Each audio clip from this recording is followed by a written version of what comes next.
Hi hello friends, എല്ലാ കൂട്ടുകാർക്കും പുതിയൊരു റിവ്യൂയിലേക്ക് സ്വാഗതം. അങ്ങനെ ആരുമില്ലാത്ത ആ ഒരു സ്ഥലത്തേക്ക് ശ്രുതിയും അതുപോലെ തന്നെ അശ്വിനും കൂടി അകപ്പെട്ടു പോകുന്ന ഭാഗങ്ങളാണ് നമ്മൾ അടുത്ത ആഴ്ച, അതായത് ഈ നാളെ മുതൽ കാണാൻ പോകുന്നത് കേട്ടോ. അങ്ങനെ ഫോണിലാണെങ്കിൽ ചാർജും ഇല്ല, വണ്ടിയിലാണെങ്കിൽ പെട്രോളും ഇല്ല. പക്ഷേ ഈ പെട്രോൾ തീർത്തത് ശ്രുതിയാണ്. ശ്രുതിയുടെ വായും തന്നെ അശ്വിൻ അറിയും കേട്ടോ. അതെങ്ങനെയാണെന്ന് വെച്ച് കഴിഞ്ഞാൽ അവരൊരു ഹോട്ടലിൽ പോയി ഭക്ഷണം കഴിക്കുമെന്ന് ഞാൻ പറഞ്ഞില്ലേ. അപ്പോൾ അവിടുത്തെ ചേച്ചിക്കും ആ ചേട്ടനും ശ്രുതിനെ ഭയങ്കര ഇഷ്ടവും കേട്ടോ. അവർ പറയുന്നുണ്ട്, നീ ഒരു വല്ലാത്ത കുറുമ്പി തന്നെയാണല്ലോ എന്ന് പറയുമ്പോൾ, ഒന്നും പറയണ്ട, വണ്ടി ഇങ്ങനെ പണി മുടക്കുമെന്ന് ഞാൻ വിചാരിച്ചേ ഇല്ല. സത്യം പറഞ്ഞാൽ ആ വണ്ടിയുടെ പെട്രോൾ ഫുള്ളും വലിച്ചു തീർത്തത് ഞാൻ തന്നെയാണ് എന്ന് പറയുമ്പോൾ അശ്വിനാകെ നെട്ടുവാണ്. നീയോ എന്ന് പറയുമ്പോഴേക്കും നമ്മൾ ശ്രുതി അയ്യോ അറിയാണ്ട് വായന്ന് വന്നു പോയതാണ്.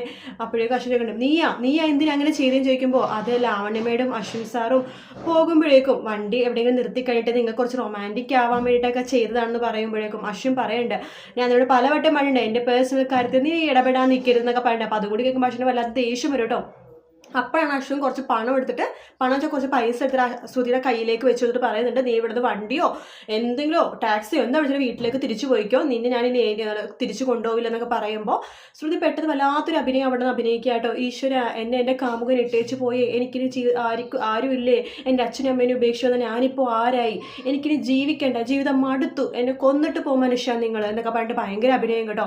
അപ്പോൾ അവിടുത്തെ ആ കൂടിയിരിക്കുന്ന ആൾക്കാരൊക്കെ പറയും, നിങ്ങൾക്ക് കണ്ണിച്ചോരിയുണ്ടോ, നിങ്ങളെ വിശ്വസിച്ച് ഇറങ്ങി വന്നൊരു പെൺകുട്ടിയല്ല, എന്നിട്ട് നിങ്ങൾ ഇട്ടേച്ച് പോകുവാണോ എന്നൊക്കെ ചോദിക്കുകയാണ്. അശ്വിനാണെങ്കിൽ ആകെ ദേഷ്യം വരും കേട്ടോ. അങ്ങനെ നല്ല സൂപ്പറായിട്ട് ശ്രുതിയുടെ അഭിനയമൊക്കെ കാണാൻ വേണ്ടിയിട്ട് അങ്ങനെ അവരെല്ലാവരും കൂടി അശ്വിനും ശ്രുതി ഒരു കാമുകനും കാമുകിയാണെന്ന് വിശ്വസിക്കുന്ന ഒരു ഭാഗമൊക്കെ ഉണ്ട്.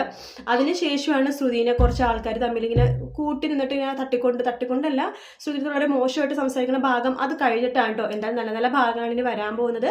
വീഡിയോ ഇഷ്ടപ്പെട്ടെങ്കിൽ ലൈക്ക് ചെയ്യാൻ മറക്കരുത്, സബ്സ്ക്രൈബ് ചെയ്യാൻ. മറ്റൊരു വീഡിയോ നാളെ രാവിലെ കാണാം. അതുവരെ good night, take care, bye bye.